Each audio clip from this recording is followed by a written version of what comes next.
Hi and very warm welcome at Amish Shackle 5858. I am Amish Shackle. Following news headlines have been reported by world major English news channels and news agencies. So please watch it.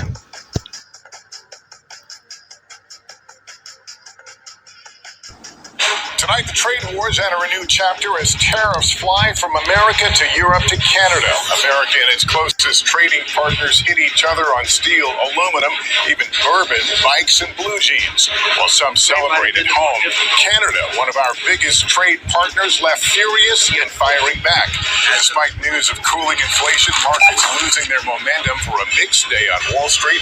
Christine Romans on how to make sense of it all. Protests outside of a court hearing for the Columbia grad student said to be deported by the Trump administration.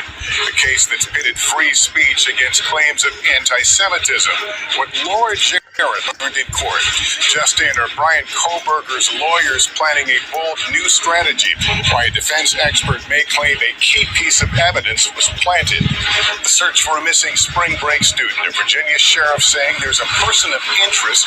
We're in the Dominican Republic with the latest. The flood watch for Orange County and 20 million in California. Could flash floods turn burn scars into rivers of debris? All eyes on the skies for Crew 10's liftoff to the International Space Station to relieve Butch Wilmore and Sonny Williams. And our exclusive, after centuries beneath the ash of Pompeii, the new artifacts our Molly Hunter is digging up tonight. This is NBC Nightly News with Lester Holt. Good evening.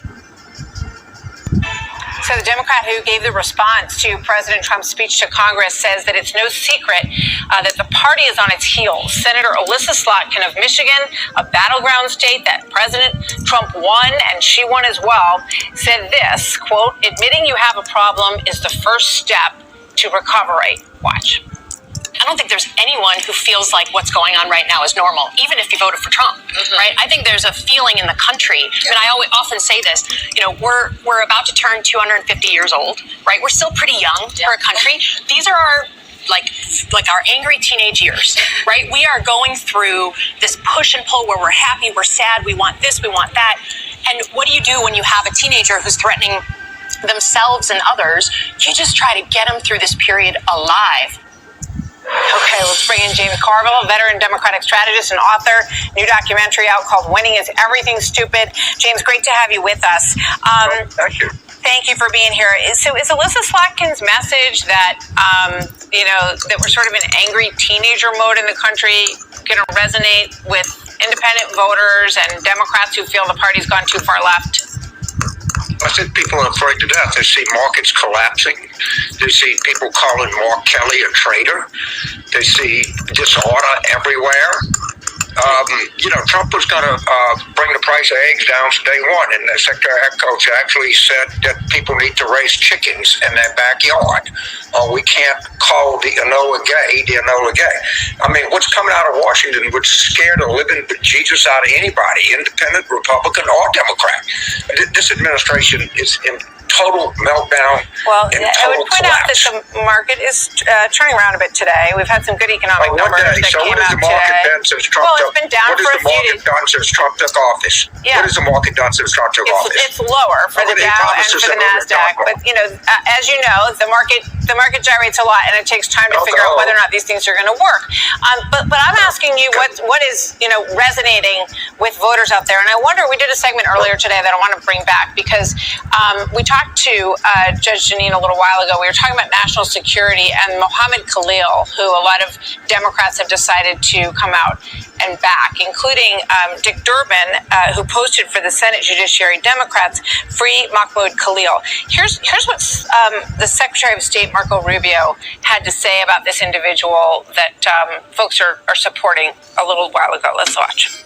This is not about free speech. This is about people that don't have a right to be in the United States to begin with. No one has a right to a student visa. No one has a right to a green card. We have a right to deny you for virtually any reason. But I think being a supporter of Hamas and coming into our universities. From CBS News headquarters in New York, this is the CBS Evening News.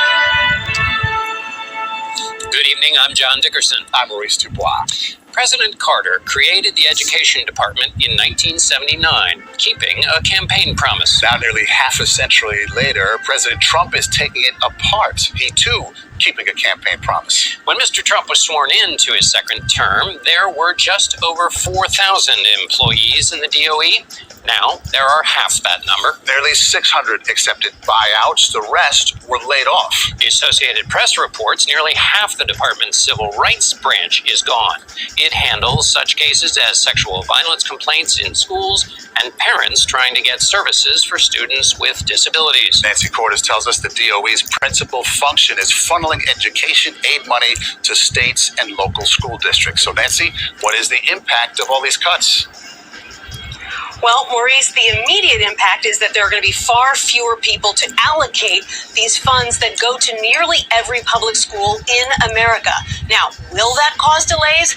Nobody seems to know, and agency leaders haven't shared their game plan. How does it typically feel inside a greenhouse? Hope Katz-Zogby is a 7th grader in Baltimore.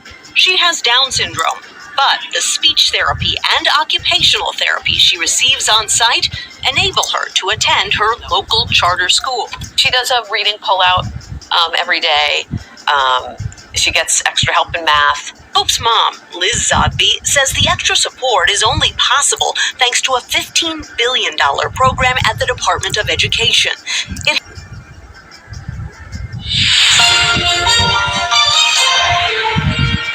Message from Canada's incoming Prime Minister to the U.S. President this Wednesday night. I'm ready to sit down with President Trump. The conditions Mark Carney is setting and Canada's new tit-for-tat tariffs, plus how steelworkers are reacting.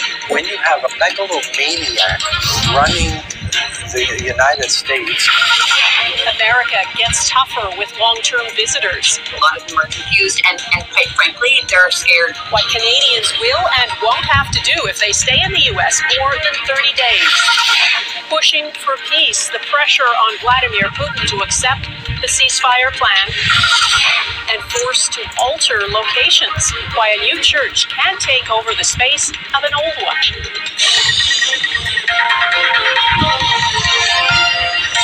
Global National with Donna Friesen. 24. Good morning, I'm Oliver Farry and this is Daybreak. Washington presses Moscow on agreeing to the proposed 30-day ceasefire with Ukraine. Donald Trump's envoy Steve Witkoff is on the way to Russia to try to get Vladimir Putin on board for a truce in the fighting.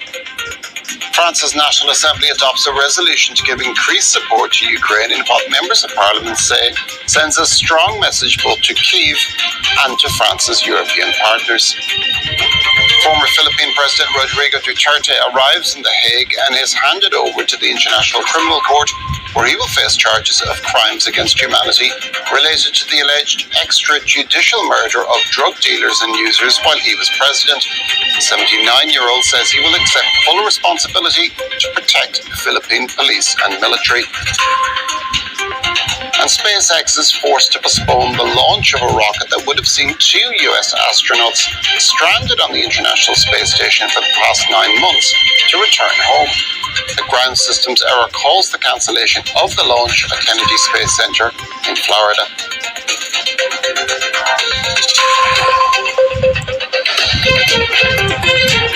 Time, Tuesday on ABC TV and ABC iView.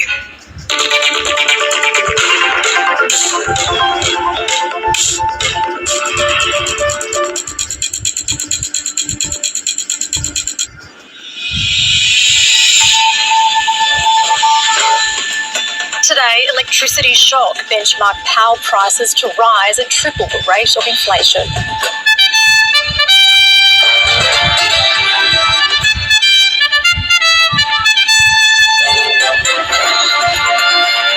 Also ahead, talks continue as Australia seeks an exemption from the Trump tariffs regime.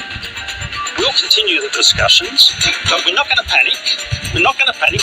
We didn't panic in the relationship with China. We were cool, calm, and collected.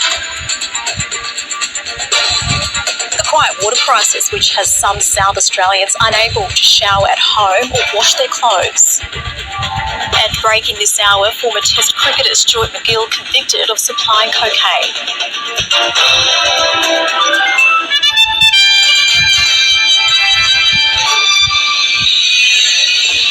Hello, I'm Nakari Thorpe. This is ABC News coming to you from the land of the Darug people. Benchmark power prices are set to... Tonight, breaking news as we come on the air in the West. Europe and Canada strike back against the U.S. and President Trump's tariffs. Also tonight, 1,300 federal workers fired from the Department of Education. The mother trapped in her car under a bridge for 6 days, screaming for help.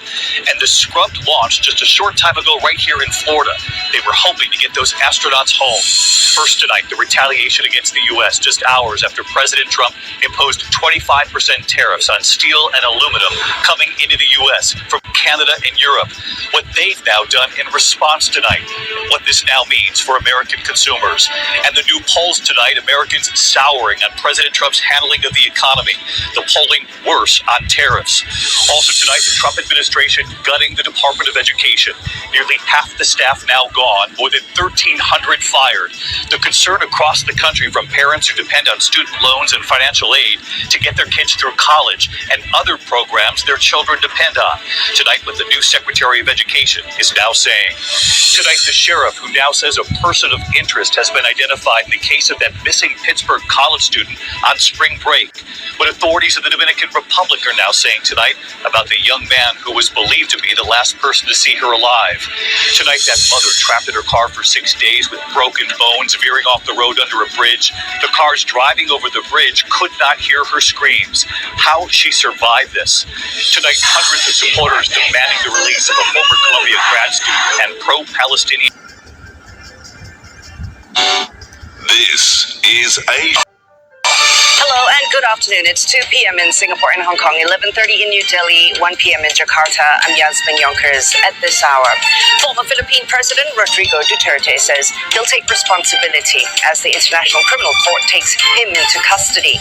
He's set to face charges of crime against humanity over his war on drugs. Former Malaysian Prime Minister Ismail Sabri Yaakob appears before the Anti-Corruption Commission over a $38 million graft case. And South Korea charges 2 Air Force pilots with criminal negligence following their accidental bombing of a village last week, which left dozens injured.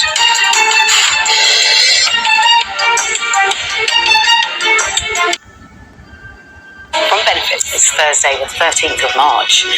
A former defence minister admits a colossal failure of leadership as Sky News hears from army women about their experience of rape, harassment and misogyny. He was saying, don't you dare speak about that ever again. How did you feel? I remember thinking, these girls who are at risk here, and nobody cares.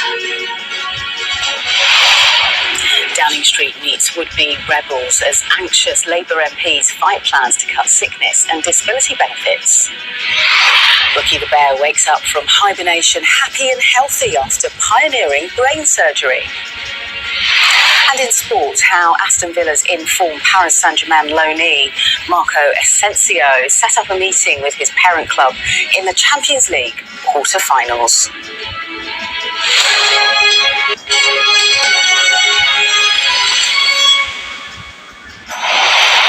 Good morning, everyone. Sky News has heard from former soldiers who say that they...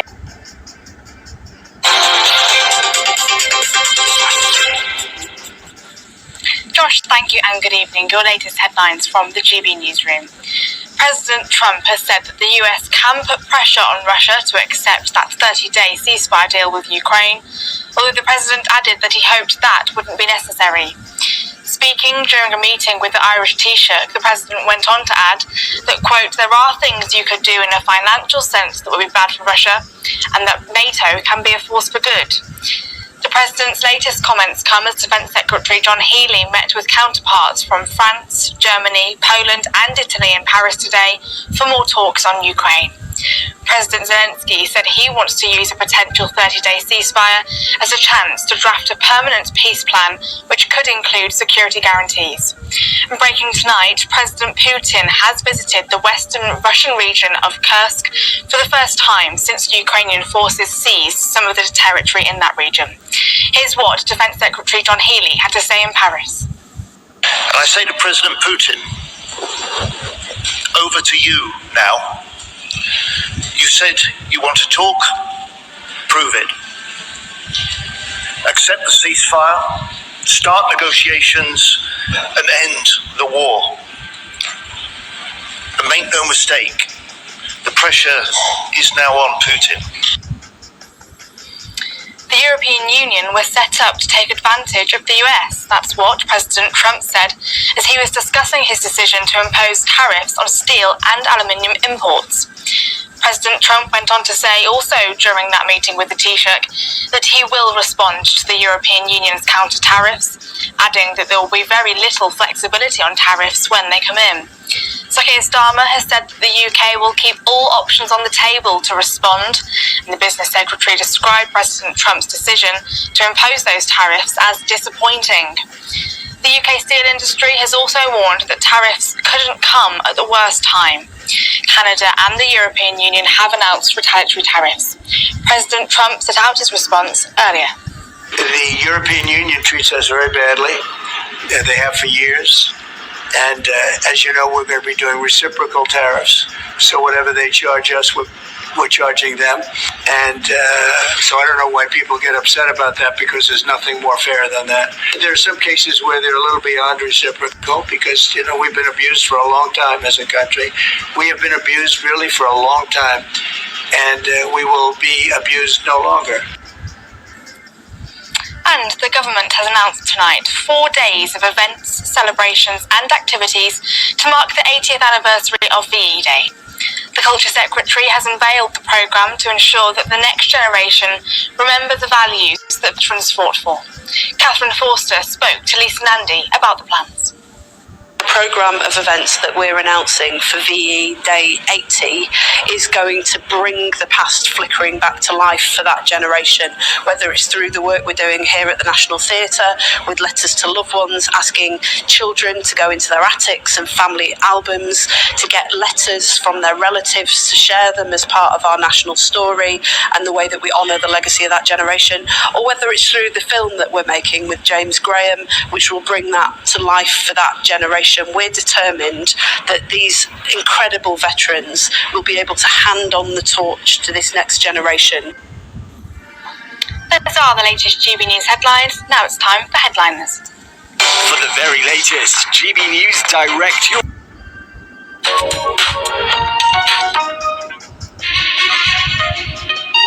Africa News. The news. Somali security forces ended a 24-hour siege by the Al-Shabaab militants on Tuesday after carrying out an attack, leaving an unknown number of people dead. The attack began when a car bomb exploded Tuesday at a Cairo hotel, which houses traditional elders and military officers involved in coordinating the government's offensive against Al-Shabaab. The attack took place in Somali city of Beledweyne, which is about 335 kilometers north of the capital Mogadishu. It is also the capital of Iran region, a strategic location in the ongoing campaign against Al-Shabaab. They first attacked us with a vehicle laden with explosives. Since I was among those on duty during the initial attack, by groups and African Union peacekeepers. 6 weeks after Rwanda-backed rebels captured 2 major cities in the Eastern Democratic Republic of Congo, the region is facing a setback in its fight against the Mpox outbreak. The country has the highest burden of the virus, with the epicenter in the east. The Africa Centers for Disease Control and Prevention says that as fighting with the M23 escalates, more than 600 Mpox patients fled different hospitals. China, Iran and Russia have conducted joint naval drills in the Middle East. The exercises, codenamed the Maritime Security Belt 2025, took place in the Gulf of Oman near the strategic Strait of Hormuz, the narrow mouth of the Persian Gulf, through which a fifth of all crude oil traded worldwide passes. The goal of this drill is to attract cooperation from like-minded countries who have interests in the northern part of the Indian Ocean. We have been holding these drills for 7 years, along with the navies of the Russian Federation and the People's Republic of China. 7 سال متمادی هست که این رزمایش رو در حال اجرا هستیم. The area around the strait in the past has seen Iran seize commercial ships and launch suspected attacks. کشورهای فرامنطقه‌ای ادعای زیادی دارند. Extra-regional countries make a lot of allegations. What matters is that our determination to defend our interests and cooperation with like-minded countries is growing. Hopefully, this coalition will be expanded day by day, and a large coalition is formed to defend mutual interests and regional peace. The drill marked the 5th year the three countries have conducted the exercises. This year's installment likely sparked a warning late Monday from the British military's Maritime Trade Operations Centre, which noted GPS interference in the strait.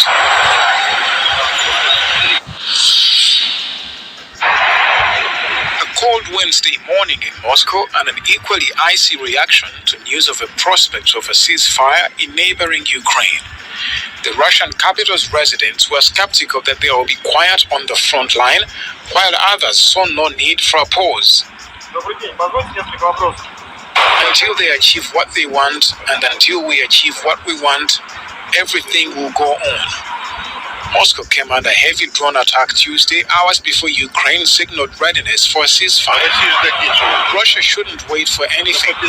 We need to go on until victory. Kiev has targeted the Russian capital despite being far from the front line. Not everything will be the same. Drones will keep flying like they did. There was still no word from the Russian leadership on the ceasefire proposal. The Kremlin has been very clear that it is not interested in a ceasefire.